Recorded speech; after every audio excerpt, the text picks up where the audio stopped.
the results came in. You're ugly. What you just witnessed was the ultimate example of giving the player too much power. Character creators bring out two types of people in the world. The normies, the people who make characters based on themselves or characters they've already seen, and the abusers. This one speaks for itself. But regardless of which one you may be, both types of players like to customize their experience. But it wasn't always like this. So let's take a step back into 2001, where a majority of your character creating careers may have started.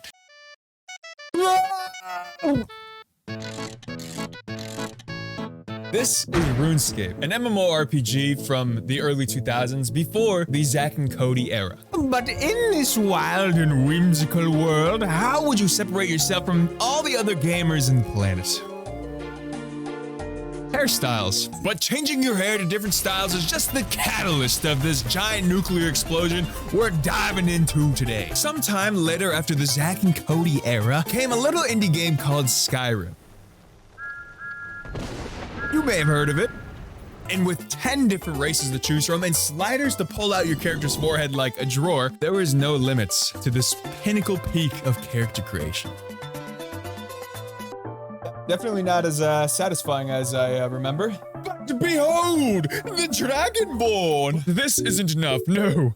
I want a character creator that's reminiscent of like a canvas, because I'm an artist when it comes to character creation. What's that? Oh, the Mii Maker! The Wii certainly changed the game when it comes to gaming history. And the Miis, they were certainly a part of that change. Because while the Xbox 360 was in the back of the class twiddling its thumbs with the "my character creator, boring, get it off the screen," Nintendo went balls to the wall and established what is still considered one of the greatest character creators to exist. Because you're not limited to just grabbing some eyeballs and throwing them onto a face to make some kind of thing that kind of looks like you. No. You can pick eyeballs, put them vertically, and create something that you may or may not have seen in your vents. But alongside pushing the boundaries of character creation, you could easily create some of Earth's finest. Look, Hasbula. And the greatest part about creating these Miis is some games allowed you to play as them. That's right, Waluigi, step aside. It's time for Chingish to take a swing on the road. And with games like MiiTopia on the Switch, the Miis were the core gameplay of the game. So Nintendo had to add some kind of new functionality for character creation, right? They did. So you could turn this into this. Okay,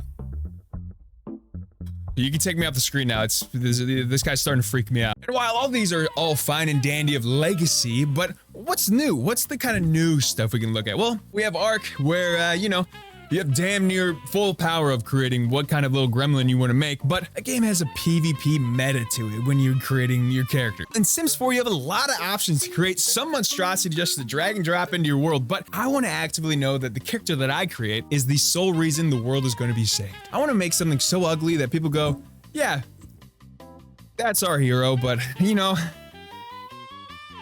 ugly. Oh!